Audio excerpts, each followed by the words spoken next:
Voilà, mes amis, on reprend notre cours de Zohar. J'espère que vous les suivez au fur et à mesure, chaque semaine, parce que bon, c'est très difficile au fur et à mesure qu'on avance de refaire un résumé à chaque fois. En tout cas, c'est des cours qui sont très très importants.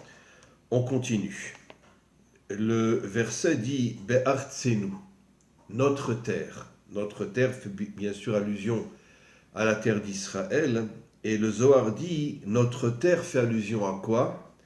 Da Yom Shabbat. Ça fait allusion au Shabbat. Bien sûr, il va falloir comprendre la relation entre la terre et le Shabbat.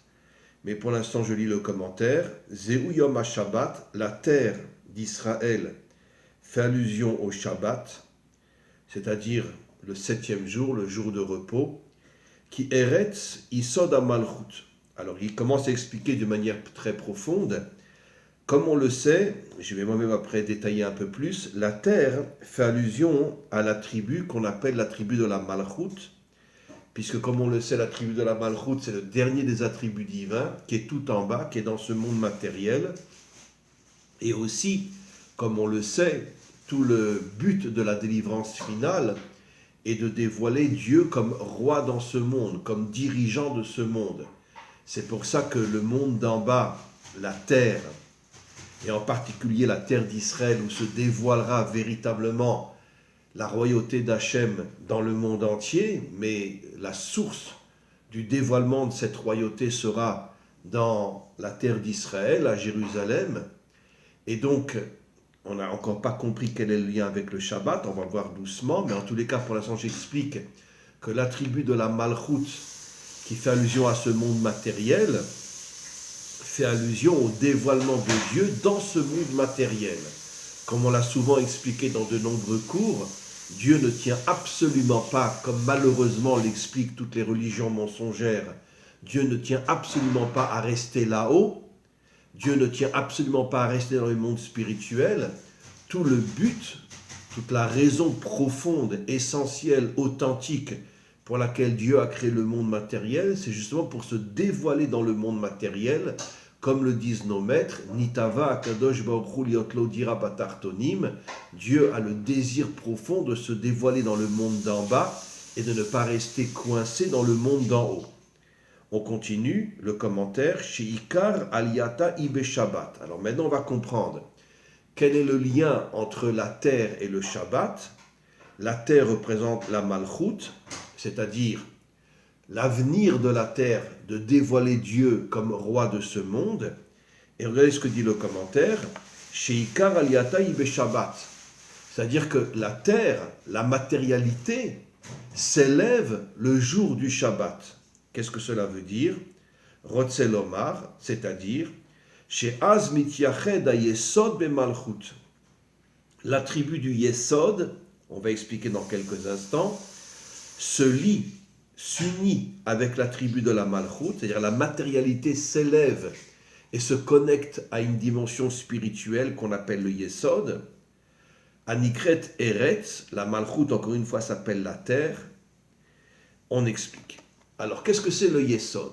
Le Yesod, traduction au français, les fondations.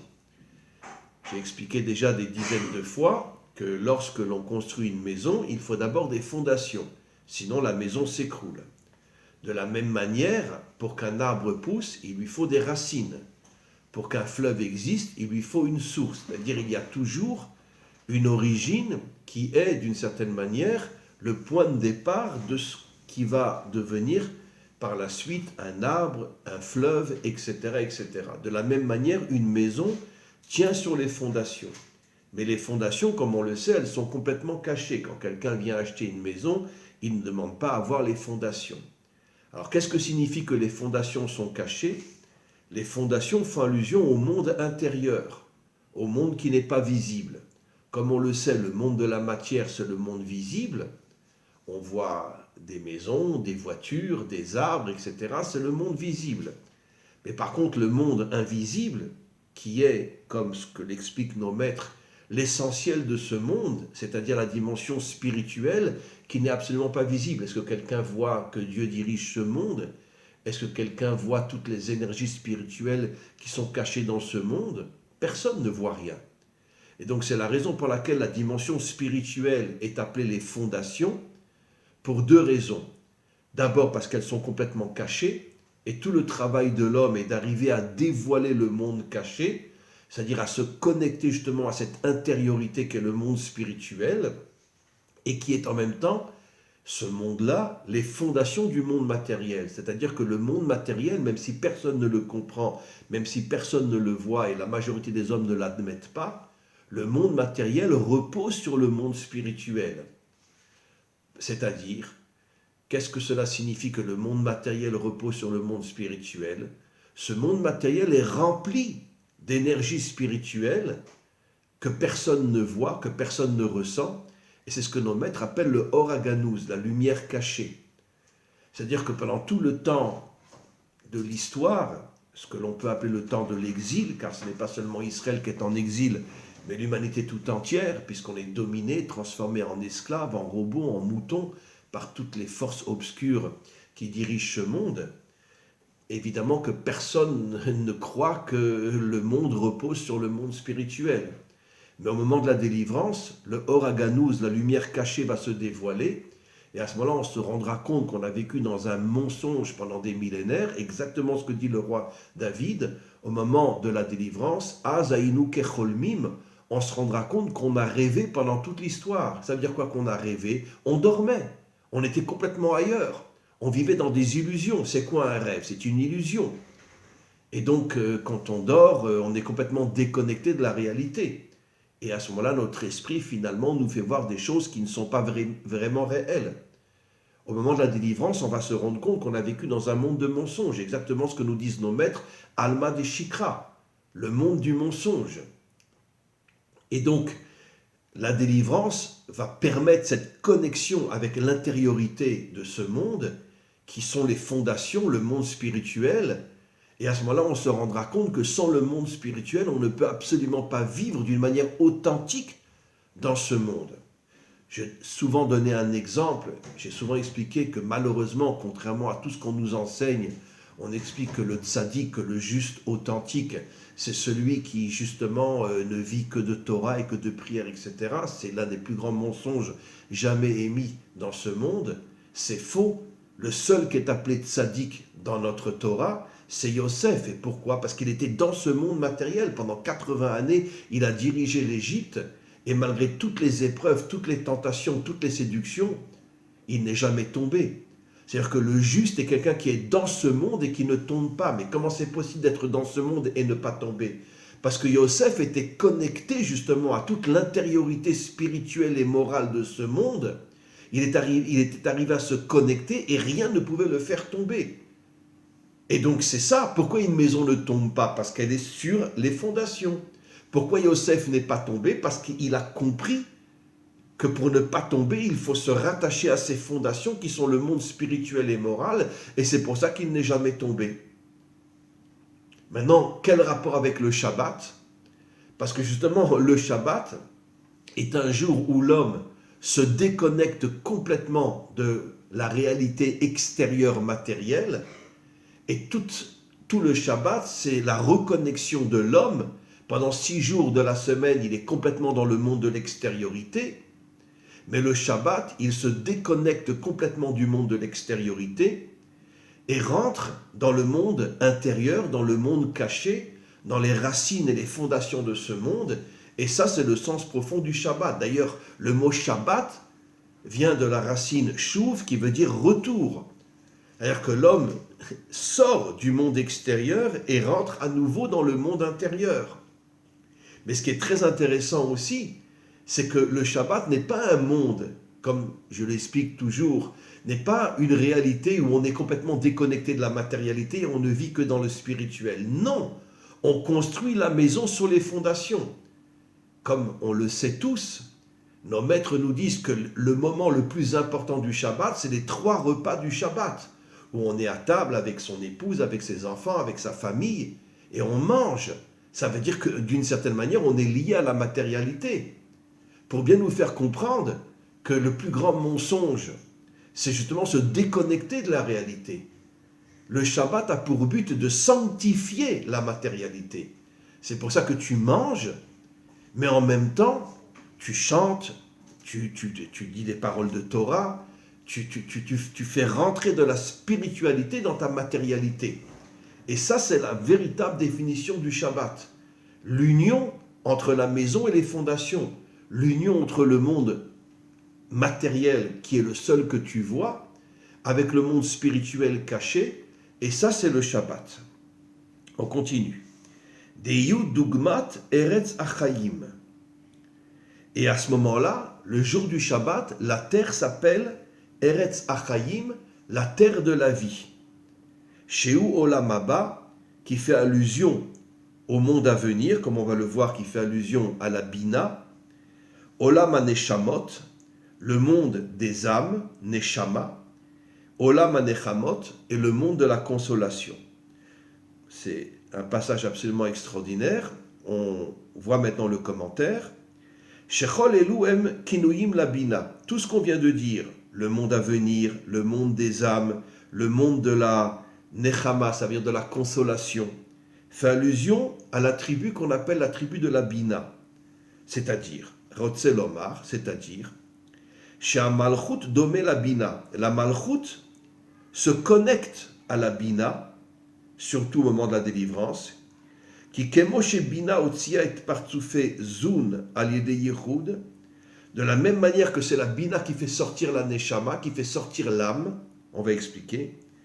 De même, on voit que dans le monde matériel, nikret eretz achayim, pourquoi la terre s'appelle la terre de vie? Parce que c'est elle qui fait sortir la nourriture. Les animaux se nourrissent de la terre, les plantes et tous les fruits et tout ce qu'on mange vient de la terre, tout vient de la terre. Donc de la même manière que la Bina fait sortir la dimension spirituelle qui est l'âme, la Malchut fait sortir la dimension matérielle qui est la nourriture. Vous comprenez pourquoi le Shabbat, le moment le plus important, c'est justement l'union entre la nourriture et la dimension spirituelle qui est le Shabbat.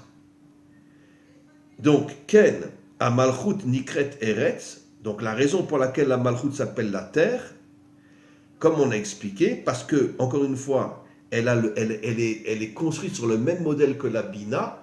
La Bina fait sortir des énergies spirituelles qui sont l'âme, et la Malchut fait sortir des énergies matérielles qui sont la nourriture de ce monde. Et tout le travail de l'homme, c'est de connecter le monde d'en bas au monde d'en haut. Alors, je reviens maintenant. La Bina est appelée le monde à venir, le monde de l'âme et le monde de la consolation. Alors, expliquons. On sait très bien que dans le monde tel que nous vivons depuis des millénaires, toute l'histoire jusqu'à la délivrance, l'homme est complètement déconnecté de la compréhension réelle de Dieu. Et comme je le dis souvent dans mes cours, non seulement on est déconnecté, on n'a aucune possibilité de comprendre Dieu, mais chaque homme porte en lui, d'une certaine manière, disons, une certaine, je dirais pas une colère, mais une certaine frustration de « je ne te comprends pas ». Surtout Israël, après tout ce qu'on a traversé dans l'histoire. C'est évident que, même si on ne le ressent pas véritablement, mais dès qu'on se rappelle un petit peu ce qu'Israël a traversé, on se dit, mais où est Dieu? Comment, s'il est vraiment dans ce monde, même s'il est caché dans ce monde, comment il peut permettre de telles atrocités? Mais ce n'est pas seulement Israël, tous les peuples. Combien de peuples ont souffert, combien de peuples ont traversé des choses inimaginables? Les Africains, l'esclavage et pire encore. En Asie, tout ce qu'il y a eu, avec les guerres, etc. Combien quand il y a eu la Deuxième Guerre mondiale, quand les Japonais sont arrivés en Chine, ils ont massacré peut-être des millions d'hommes et de femmes et d'enfants. Ce qu'il y a eu au Cambodge avec les Khmers rouges, etc. Ce qu'il y a d'une certaine manière au Proche-Orient avec Daesh. C'est pas seulement Israël qui souffre. Le monde entier souffre. Et pourquoi la majorité du monde s'est complètement éloignée de Dieu? Parce qu'on n'arrive plus à croire que Dieu existe. Parce que s'il est vraiment là, comment tu permets de telles horreurs dans ce monde? Alors c'est pour ça que nos maîtres nous expliquent que la seule possibilité dans ce monde de rester connecté à Dieu, c'est la Emouna. Et la Emouna, la vraie Emouna, bon, la traduction en français est horrible, la foi, je ne supporte pas cette traduction, mais bon, je préfère dire la Emouna. La Emouna vient de la Bina. Parce que c'est quoi la Emouna? C'est une force qui se dévoile dans l'âme, qui arrive à nous hisser au-dessus de l'incompréhension que nous ressentons dans ce monde. C'est-à-dire que l'âme a une force qui s'appelle la Emouna, qui arrive à nous connecter à un niveau qui fait que même si effectivement on ne comprend rien, mais on est connecté à Dieu. On est connecté à lui, même si on ne comprend pas. J'ai souvent rapporté cette histoire extraordinaire d'un rave et son élève qui, pendant la Shoah, ont perdu l'un et l'autre toute leur famille. Et ils se retrouvent après à Jérusalem. Et l'élève se retrouve devant le rave et ils se mettent tous les deux à pleurer, pleurer, pleurer quand ils pensent à ce qu'ils ont perdu, leurs femmes, leurs enfants, leurs amis, etc. Et ils ont été sauvés d'une manière complètement miraculeuse. Et puis au bout d'un certain temps, le rave tape sur la table et il dit à son élève, celui qui a la Emouna n'a pas de question. Celui qui n'a pas la Emouna n'a pas de réponse. Qu'est-ce que ça veut dire celui qui a la Emouna n'a pas de question? Que la Emouna nous élève à un niveau où on a une telle connexion avec Dieu que finalement les questions on les laisse de côté. On sait qu'un jour Dieu nous répondra, c'est ce qui a marqué ici, Nechama, consolation. On sait qu'un jour Dieu nous répondra et nous expliquera comment il a agi dans l'histoire. Mais pourquoi? Parce qu'aujourd'hui, notre cerveau n'est pas au niveau de la Bina. C'est-à-dire que notre cerveau est au niveau de l'extériorité de ce monde. Et tant que notre cerveau est au niveau de l'extériorité de ce monde, on ne peut rien comprendre à ce qui se passe dans ce monde. Or, nos maîtres nous expliquent que la Bina s'appelle la vin davar mitor davar, comprendre l'intériorité des choses. Au moment de la délivrance, Dieu va élever notre cerveau au niveau de la Bina. Et quand on va rentrer dans l'intériorité des choses, on comprendra, je ne peux rien expliquer aujourd'hui, car aujourd'hui nous ne sommes pas au niveau de la Bina, mais nous comprendrons rétroactivement tout ce qui s'est passé dans ce monde et on aura la Nechama, on aura la consolation. C'est-à-dire que la Bina, elle est créatrice de l'âme, ce qu'on appelle la Neshama. La Neshama s'appelle, comme on le voit au tout début de la Torah, Nishmat Chaim, une âme de vie. Pourquoi l'âme s'appelle la vie? Quand je dis l'âme, je parle de la Neshama, parce qu'on sait qu'il y a différents niveaux d'âme. Il y a le Nefesh, le Ruach, la Neshama, la Chaya, la Yechida. Mais la Neshama vient de la Bina. Pourquoi s'appelle-t-elle Nishmat Chaim? Parce que tant que tu n'es pas au niveau de la Neshama, tu n'es pas un homme vivant. Parce qu'on traverse tellement de difficultés, tellement d'épreuves, tellement de hauts et de bas, qu'on tombe d'une certaine manière dans le pessimisme, qui nous amène, comme d'ailleurs Rabbi Nachman de Breslev explique, c'est le pessimisme, d'une certaine manière le dégoût, est la racine de tous les plaisirs de ce monde. Parce qu'un homme qui est dégoûté, qui ne croit plus en Dieu, qui dit « allez bon, j'en ai marre », qu'est-ce qu'il va rechercher? Le plaisir immédiat, l'argent, les filles, machin, etc. Ça veut dire qu'il tombe complètement dans l'abîme du mensonge. Et donc c'est le cas de la grande majorité du monde moderne aujourd'hui. L'argent, le plaisir, etc. Pourquoi? Parce que non, Dieu existe, arrêtez de nous raconter des histoires. Dieu n'existe pas. Pourquoi? Parce que le monde est complètement déconnecté de la Bina. Heureusement, il y a encore dans ce monde des gens qui sont connectés à la Bina, je ne dis pas dans un état de compréhension, mais dans un état d'émouna. Je suis connecté à la Bina grâce à la émouna et je ne tombe pas. Comme ce qu'a dit le Rav, celui qui est la émouna n'a pas de question. Mais au moment de la délivrance, on va monter encore plus haut que la émouna. On va comprendre tout ce qui s'est passé dans ce monde. Et à ce moment-là, on aura la nechama, on aura la consolation. Comment ça va se passer? Personne ne peut le dire. Nos maîtres disent que même les prophètes n'ont vu que jusqu'au moment de la délivrance. Mais ils n'ont pas pu voir plus loin. Parce que même eux qui étaient des prophètes n'avaient pas le niveau de la Bina qui permet de comprendre comment Dieu agit dans ce monde. Ils avaient la Emouna, mais pas ce niveau de compréhension. Et l'âme, dans un premier temps, dans ce monde, nous donne la Emouna quand on est connecté à son âme. Et au moment de la délivrance, elle nous donnera la Bina dans le sens de la compréhension de tout ce qui s'est passé pendant l'histoire. Maintenant, comment on se connecte à son âme? Il n'y a qu'un seul et unique chemin. La Torah que l'on étudie de manière authentique. Qu'est-ce que signifie la Torah que l'on étudie de manière authentique? Ça veut dire que je suis un homme qui arrive à réunir le monde d'en haut avec le monde d'en bas. Et encore une fois, la plus grande preuve, je me répète, c'est le Shabbat, où nos maîtres affirment que le moment le plus important du Shabbat, c'est pas quand on va à la synagogue, c'est pas quand on va écouter un cours de Torah, c'est quand on est à table avec sa famille et qu'on mange. Et qu'on mange tout en faisant rentrer dans la nourriture des notions spirituelles. On chante des chants sacrés, on enseigne des paroles de Torah sur la paracha de la semaine, etc. Ça veut dire on unit la dimension spirituelle avec la dimension matérielle. Ça, c'est le véritable travail de l'homme.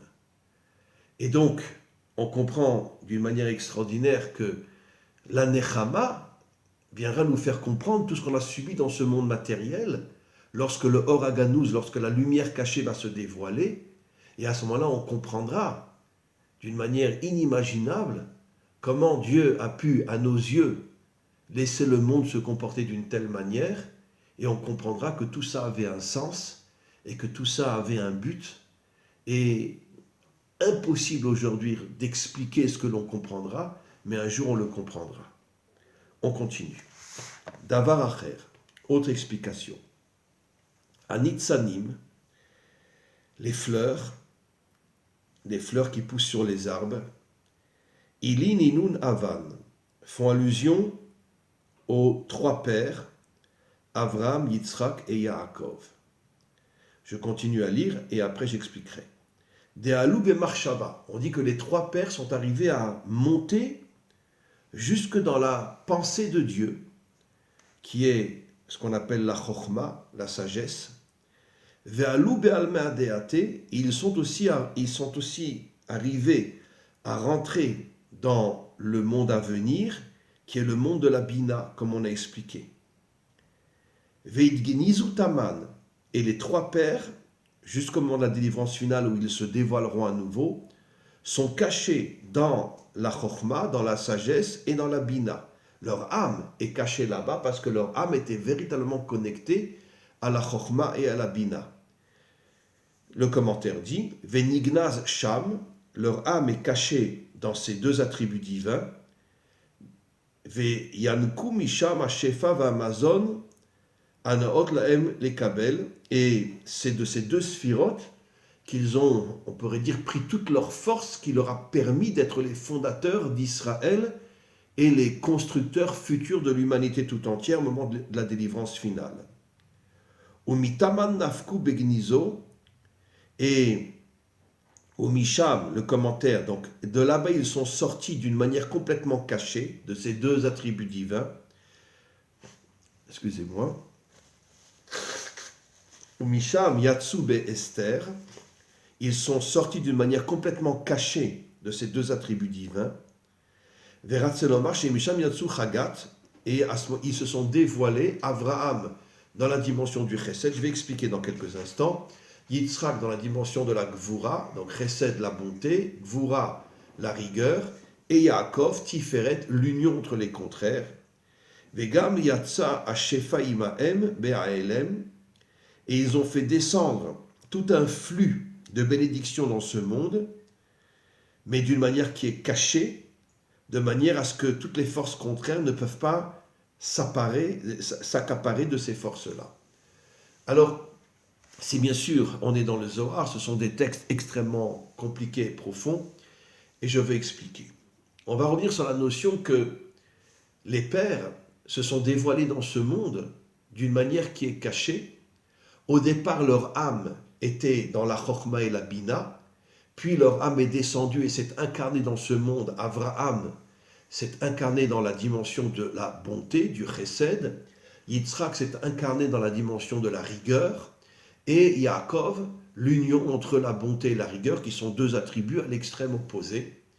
Mais, d'une certaine manière, comme dit le texte, ils sont restés cachés, c'est-à-dire que toutes les bénédictions qu'ils ont fait descendre dans ce monde, ils se sont arrangés pour qu'elles soient cachées, de manière à ce que toutes les forces contraires ne viennent pas les exterminer, ne viennent pas leur voler tout ce qu'ils faisaient descendre dans ce monde. Alors ici, on a un principe fondamental que j'ai déjà expliqué des milliers de fois. Tout le processus de la délivrance finale est complètement caché. Regardez comment ça commence. Un père qui couche avec ses filles, Lot avec ses filles. De là naîtra, quelques siècles après, Ruth, la plus grande femme de toute l'histoire d'Israël, puisqu'elle est la source de David et la source du Mashiach. Et pourtant, c'est une convertie qui vient du pire de tous les peuples. Le peuple de Moab, qui, comme les Philistins, était le pire ennemi d'Israël. Mais comment Hachem fait sortir la mère, la matrice de la délivrance finale, d'un peuple aussi impur et aussi pourri? Comment c'est possible? Comment, au départ, un père a une relation avec ses filles, et de là, Ruth va sortir? Comment c'est possible? Parce que Hachem sait que s'il dévoile le processus de la délivrance, s'il le dévoile, toutes les forces contraires de ce monde vont venir pour détruire le processus de la délivrance. Comme j'ai souvent donné cet exemple, pourquoi Hachem a choisi Herzl pour nous ramener sur notre terre? Herzl ne mangeait pas kasher, ne faisait pas Shabbat. C'était un homme complètement assimilé, un homme extraordinaire, mais sur le plan extérieur, sur le plan juif, complètement assimilé. Pourquoi Hachem le choisit, lui, pour mettre en place le processus du retour d'Israël sur sa terre? Pourquoi? Parce que quand Hachem a choisi Herzl, personne ne s'est imaginé que le processus de délivrance était en marche. Parce que quand les gens voyaient Herzl, ils disaient, bon, c'est pas un homme comme ça qui va sauver les Juifs. N'oublions pas qu'une grande partie de ses enfants se sont convertis au catholicisme. Et que sa femme, sa propre femme, l'a abandonné. Pendant une grande partie de sa vie, il était tout seul. Et sa femme s'est complètement assimilée et elle a laissé ses enfants se convertir au catholicisme. Donc quand on voit un homme comme ça, on peut croire qu'il fait partie du processus de la délivrance, parce que personne ne comprend rien. Et malheureusement, même dans notre peuple, la grande majorité n'a jamais rien compris. Ça veut dire que Hachem se sert de dimensions qui sont complètement, apparemment, à l'extrême opposé de la délivrance, pour cacher dans ces personnages-là le processus de la délivrance. Du côté masculin, Peretz, le fils de Yehuda et Tamar. Mais au départ, quand Yehuda était avec Tamar, il la prenait pour une prostituée. Donc on voit que du côté féminin, un inceste, puis après Ruth sort du pire des peuples, du côté masculin, une débauche, Yehuda avec une prostituée, qu'il pensait être une prostituée. Et dans les deux cas, Ruth et Peretz, les deux fondateurs de la lignée messianique. Et pourquoi Hachem fait ça? Il cache tout. Pourquoi? Parce que les forces dans ce monde veulent absolument tout faire pour empêcher la délivrance finale. Comme je l'ai souvent expliqué, la valeur numérique du mot Nachash, le serpent, bon, qui est un code bien sûr en hébreu, a la même valeur numérique que le mot Mashiach. Comme pour dire que l'ennemi juré du Mashiach, c'est le serpent. Le serpent, qui représente toutes les forces négatives de ce monde, fait tout depuis des millénaires pour empêcher la délivrance finale, et Dieu n'a pas d'autre choix que de se servir justement d'apparences qui n'ont rien à voir avec la délivrance finale pour amener la délivrance finale. C'est ce qu'on appelle, c'est ce que nos maîtres appellent le Or Haganouz, la lumière cachée. Elle est cachée où? Dans l'obscurité. D'ailleurs, c'est pratiquement les premiers versets de la Torah. Qu'est-ce que dit au début de la création la Torah? Le monde était rempli d'obscurité, et l'obscurité comprend dans le sens les forces du mal. Et Dieu dit que la lumière soit. Et la lumière est apparue. Mais nos maîtres nous disent, mais d'où venait cette lumière? Elle était cachée à l'intérieur de l'obscurité. Elle est apparue, et puis après Dieu l'a remis dans l'obscurité, il l'a recachée encore une fois. Pour nous faire comprendre quoi? Ceux qui ont les moyens de décoder la Torah, que finalement, que toute la lumière de la délivrance, elle est cachée dans l'obscurité. Encore un autre exemple, et surtout, ne croyez surtout pas que je dis quelque chose que je comprends. Je ne comprends rien à ce que je dis.